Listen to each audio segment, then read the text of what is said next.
오늘 말씀의 제목은 하나님의 은혜만 생각하라입니다. 하나님의 은혜만 생각하라.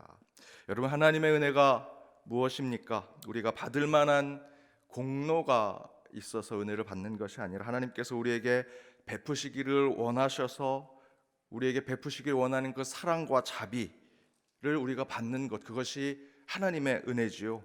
나 때문에 받는 것이 아니라 하나님이 가지신 주권으로 하나님의 주체적인 뜻에 의해서 우리는 하나님의 선물을 받는 것, 하나님의 사랑과 자비를 받는 것이 은혜라고 할 수 있습니다. 은혜는 구원을 위해 거저 받는 것, 공짜로 받는 것이 은혜입니다. 은혜는 다른 종교들과 우리 기독교가 유일하게 구별되는 것 중에 하나입니다. 능력, 은사, 기도 등 매우 중요하죠. 그런 것들 다 있어도 은혜가 없으면 사실 저와 여러분은 절대로 구원받는 자, 하나님의 자녀로 살아가는 자, 세상의 진리와 이치를 깨닫고 살아가는 자가 될 수 없습니다. 우리가 하는 사랑 다 하지 못해도 괜찮습니다. 하지만 은혜 받지 못하면 절대로 우리는 사랑을 베푸는 자가 될 수 없습니다. 우리의 능력 드러내지 못해도 됩니다. 하지만 하나님의 은혜만큼은 깨닫고 살아야 합니다. 기도하지 않아도 괜찮습니다. 기도할 시간이 없어서 기도 못해도 괜찮습니다. 정말 괜찮습니다. 은혜의 삶을 누리지 못하면 아무리 기도해도 늘 불평, 불만이 기도로 나오게 됩니다. 은혜 받는 삶으로 기도해야지 아무리 기도 100시간 해도 하나님의 은혜를 은혜로 깨닫지 못하고 기도하는 자로 살아가면 의미 없습니다. 먼저 은혜가 우리 가운데 필요합니다. 기독교에는 있지만 이슬람 종교에는 없는 것이 있습니다. 그것이 바로 은혜입니다. 은혜. 이슬람 종교에는 우리 기독교의 사순절 기간과 비슷한 라마단이라는 기간이 있습니다. 금식하는 기간인데요, 낮에는 금식하고 저녁에 해가 떨어지면 바로 그때부터 이슬람의 알라 신의 시간이 되기 때문에 밤에는 식사를 할 수 있습니다. 그 라마단 기간에 이슬람 사람들은 아주 철저하게 율법을 지킵니다. 그런데 그런 절대적인 율법의 순종의 모습 속에 특별한 오류가 있습니다. 모순이 있습니다. 비유해서 제가 표현하면 이런 것입니다. 셀러리맨에게 상사가 이렇게 공포합니다. 할당량을 채우지 못하면 모두 다 해고가 된다. 그런데 문제는 할당량이 얼마인지 가르쳐주지 않는 겁니다. 그럼 직원들이 어떻게 하겠습니까? 미친 듯이 더 많은 할당량을 채우려고 하죠. 기준이 없습니다. 할당량을 많이는 채워야 되는데 얼마를 채워야 될지 모릅니다. 그러면 어떻게 하겠습니까? 서로 경쟁합니다. 목표를 향해서 가는 것이 아니라 옆 사람의 할당량을 보면서 야, 저 직원이 나보다 더 많이 했네. 그럼 난 더 많이 해야겠다.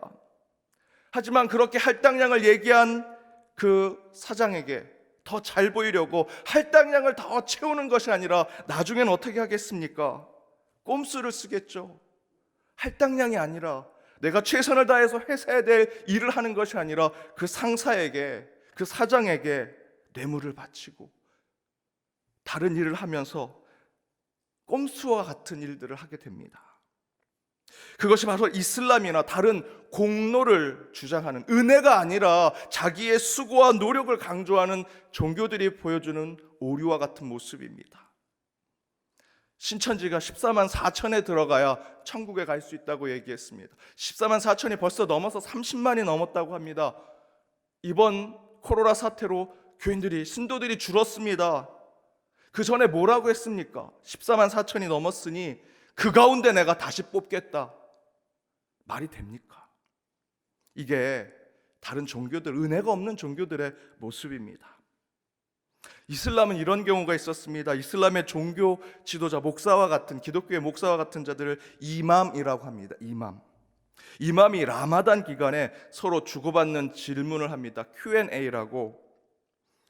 이런 질문이 있었습니다. 금식 기간에 낮잠을 자다가 입을 벌리고 있는데 파리가 입안에 들어와서 제가 먹고 말았습니다. 금식 기간인데 이게 금식이라고 하는 율법을 어긴 겁니까? 괜찮은 겁니까? 여러분 어떻게 생각하십니까? 괜찮다고 하면 파리만 괜찮은 건지, 메뚜기가 입에 들어오면 괜찮은 건지, 안 된다고 하면 자다가 절대 아무것도 입안에 들어오면 안 되니까 항상 입을 닫고 자야 되는 건지, 그러면 입마개를 하면서 자야 될지, 되게 제가 억지스러운 얘기를 하는 것 같죠? 아닙니다. 미국에서 실제로 이슬람 그 사람들이 이런 질문을 하고 주고받은 내용이 있습니다. 라마단 기간에, 금식 기간에 입안에 뭐가 들어와서 모르고 내가 먹었다, 그것이 율법을 어긴 거냐 만 거냐, 그거 가지고 서로 이슬람 사람들이 논쟁을 펼었습니다. 율법이 뭡니까? 완벽하게 만드는 거죠.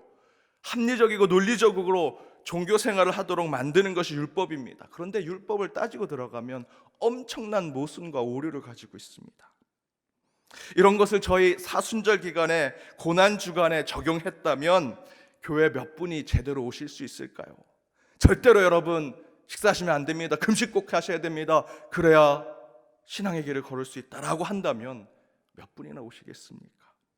코로나 사태로 저희들이 온라인 예배를 드렸습니다. 온라인 예배는 가짜입니다. 모이는 예배를 드려야 합니다. 그러니 온라인 예배 드린 모든 교회는 잘못됐습니다라는 율법이 적용되고 또 적용됐으면 우리 한국교회가 다시 회복할 수 있겠습니까? 그러나 우리 하나님은 이렇게 말씀하십니다. 에베소서 2장 8절과 9절 함께 읽어보겠습니다. 너희는 그 은혜로 인하여 믿음으로 말미암아 구원을 받았으니 이것은 너희에게서 난 것이 아니요 하나님의 선물이라. 행위에서 난 것이 아니니 이는 누구든지 자랑하지 못하게 함이라. 우리의 신앙과 믿음은 절대로 율법으로 이루어진 것이 아닙니다. 구원은 인간이 수고해서 자랑할 수 있는 것이 아니고요, 모세가 준 율법으로 우리의 신앙의 길이 만들어지는 것이 아니다라는 것입니다. 오직 저와 여러분을 위해 이 땅에 인간의 몸으로 오셔서 온갖 고초와 아픔을 겪으시고 골고다를 오르셔서 십자가 위에서 순환당하시고 죽음을 통해서 우리를 어둠의 자녀에서 빛의 자녀로 만드신 그 은혜로만 우리는 살아가는 자들이다. 그래서 이곳에 오신 것 아닙니까? 이 토요일에 비까지 오는데, 오늘 온라인으로도 예배 드리는데, 그럼에도 불구하고 현장에 오신 여러분은 그 은혜 때문에 오신 거 아니겠습니까? 따라서 우리는 은혜로 살아가고 있습니다. 은혜 때문에 덤으로 살아가는 것이 우리 그리스도인의 삶입니다. 그런데 이런 위대하신 하나님의 은혜에는 단순히 저와 여러분에게 아무 목적 없이 거저 주어지는 것이 절대로 아닙니다. 여러분, 은혜에는 목적이 있습니다. 그러나 생각외로 우리는 은혜만 받으려고 하지 그 은혜 뒷면에 있는 하나님의 목적은 생각하지 않습니다. 오늘 말씀 보십시오. 오늘 본문 15절에 이렇게 기록되어 있습니다. 함께 읽겠습니다. 너는 애굽 땅에서 종 되었던 것과 내 하나님 여호와께서 너를 속량하셨음을 기억하라. 그것으로 말미암아 내가 오늘 이같이 내게 명령하노라. 앞에서 무엇이라 이야기합니까? 애굽 땅에서 종 되었던 것과 내 하나님 여호와께서 너를 속량, 우리를 구원하시고 그 구원하심의 은혜를 우리에게 베푸신 것을 기억하라고 합니다. 그리고 뭐라고 얘기합니까? 그 기억으로 말미암아 내가 오늘 내게 명령하겠다. 내가 너희들에게 은혜를 베풀었다, 구원을 베풀었다, 사랑과 자비를 베풀었다. 이제 그것을 마음에 품고 내가 너희들에게 목적한 것을 너희들이 이루어야 한다라는 것입니다. 은혜에는 목적이 있습니다. 한 심리학자가 실험을 했습니다. 어느 동네 한 구역을 정해서 아침마다 메일 박스에 그 편지함에 100만 원씩 넣고, 미국에서 실험을 한 거라 100불씩, 우리로 하면 10만 원씩 곳곳 그 편지함에 넣어놨습니다. 처음에 사람들이 그것을 받고는 의아합니다. 왜 나한테 10만 원을 주지? 왜 100불을 주지? 사흘이 지났습니다.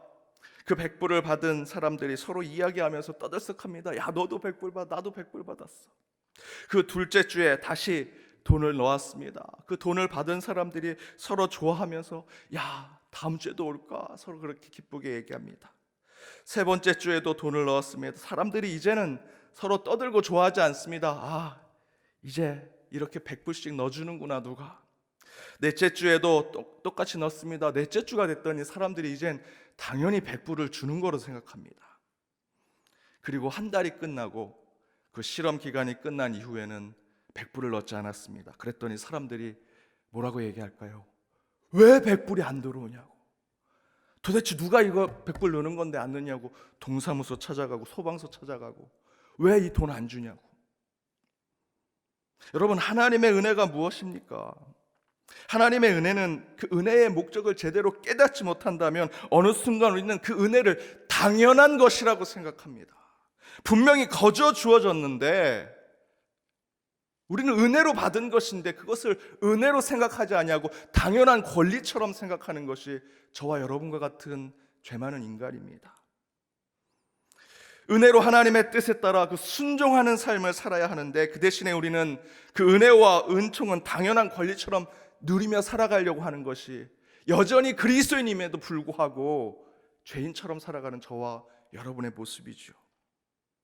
그것이 나중에는 어떻게 되겠습니까? 하나님이 베푸신 은혜, 은총임에도 불구하고 은혜마저도 나의 것, 내 수고, 내 공로, 내가 뭘 이뤄서 이룬 것으로 생각하는 불신앙에 빠지게 됩니다. 여러분, 딱따구리가 나무를 막 쪼면서 그 안에 깊숙이 안에 있는 벌레를 잡아먹으려고 계속 나무를 막 쪼는데 정말 열심히 땀을 흘려서 그 벌레 하나를 잡으려고 쪼는데 갑자기 나무가 쫙 갈라지면서 벌레를 쉽게 잡을 수 있게 되었습니다. 왜 갈라졌을까요? 번개가 팍 쳤습니다. 번개가 쳐서 갈라졌는데 딱따구리는 뭐라고 생각할까요? 내가 정말 수고했더니 나무가 갈라지는구나. 저와 여러분이 딱따구리와 같은 삶을 살아가고 있습니다. 우리가 열심히 수고하죠. 최선을 다해서 살아갑니다. 하지만 여러분 생각해 보십시오. 최선을 다하고 수고 다해도 할 수 없는 일들이 거의 대부분입니다. 하나님이 은혜를 베푸셔서 그 나무가 쪼개진 것이고 여러분의 일들이 다 성취된 것입니다. 그런데 우리는 딱따구리처럼 생각합니다. 내가 너무 열심히 쪼아서 나무가 쪼개졌다. 저의 경우도 그렇습니다. 제가 장학금을 받았는데 장학금 받았을 때 너무나 감사해서 편지도 쓰고 그분께 카드도 보냈습니다. 근데 그분이 그것에 너무 감동이 되셨는지 제게 거의 매년 장학금을 주셨습니다. 근데 당연하게 나중에는 마지막 연도에는 당연히 제가 받는 것처럼 생각하는 제 모습을 발견하게 되었습니다. 은혜로 모르는 인간의 모습을 제 안에서 발견했습니다. 신앙도 마찬가지입니다. 하나님의 은혜의 뜻을 깨닫지 못하고 내가 당연히 받아야 할 하나님의 선물이라고 생각하면 은혜는 은혜가 아닌 것입니다. 여러분도 그렇지 않습니까? 사업이 힘들 때, 가정이 어려울 때, 자녀가 아플 때, 내가 병들었을 때 성전에 찾아와서 이 새벽에 기도하고 눈물 흘리면서 살려주세요, 도와주세요, 하나님 다시 일으켜 세워주세요. 그렇게만 하면 신앙생활 잘하겠습니다, 봉사 열심히 하겠습니다, 헌금 잘하겠습니다, 11조, 12조, 13조 하겠습니다 라고 해놓고 이 딱따구리처럼 하나님께서 그 문제, 그 나무를 쫙 쪼개주셨는데 내 앞에 있는 그 담장을 다 열어주셨는데 내 삶의 문제를 다 해결해 주셨는데 저와 여러분 어떻게 고백합니까? 언제 내가 그렇게 기도했냐? 그런 마음으로 야, 이거 혹시 내가 잘해서 된 거 아니야? 라는 생각을 하죠. 저와 여러분은 불신앙과 같은 딱따구리와 같은 삶을 살아가고 있습니다. 스카펙이라고 하는 박사가 있습니다. 스카펙은 이런 얘기를 합니다. 은혜는 인간 밖에서부터 임하여 인간의 영적 성숙을 돕는 하나님의 선물이라고 얘기합니다. 은혜는 절대로 내 안에서 이루어지는 것이 아닙니다. 스카펙 박사의 말대로 은혜는 전적으로 외부에서 들어오는 것입니다. 은혜는 절대로 우리 안에 수고와 노력으로 이루어지는 것이 아닙니다. 하나님이 우리를 전적으로 사랑하시고 나를 구원하시기 위해서 베푸신 것이 은혜임을 깨달아야 합니다. 은혜만 생각하는 신앙은 내가 뭘 해서 하나님의 사랑과 축복과 구원과 은혜를 받는 것이 아닙니다. 오늘 본문 15절의 말씀대로 구속하시고 속량의 구원을 우리에게 은혜로 베푸신 것을 깨달았고 기억한 후에 하나님의 은혜에 너무나 감사하고 기뻐해서 그 하나님의 뜻대로, 그 하나님의 명령대로 살고자 하는 것이 우리 그리스도인의 신앙입니다. 여러분, 왜 주일 성수 지키십니까? 왜 봉사 구제하십니까? 왜 기도하십니까? 왜 봉헌하십니까? 그렇게 하면 하나님이 복을 주셔서 그렇게 하십니까? 아니죠. 저와 여러분과 같은 그리스도인들은 그 반대의 삶을 살아야 합니다. 이 못난 사람, 벌레와 같은 사람, 죽어도 마땅한 나를 하나님께서 그 십자가에서 그 보혈로 나를 구원해 주셨으니, 내게 은혜를 베풀어 주셨으니, 이 덤으로 사는 인생, 이제 하나님의 은혜에 감사하고 또 감사해서 주의를 지키고 봉사하고 구제하고 기도하고 하나님께 봉헌을 드리는 것이다. 은혜의 목적으로 살아가는 것이 저와 여러분의 삶이 되어야 합니다. 그 은혜만을 깨닫고 살아도 우리는 우리의 신앙은 절대로 흔들리지 아니라고 저는 믿습니다. 여러분, 하나님의 은혜만 생각하십시오. 다른 것 생각하실 필요 없습니다. 하나님이 내게 부어주신, 거저주신 하나님의 사랑, 그 자비, 그 구원, 그 은혜, 그것만 생각한다면 저와 여러분의 삶은 천국의 삶이 되리라 믿습니다. 그 삶을 누리며 살아가는 저와 여러분이 되기를 주님의 이름으로 축복합니다.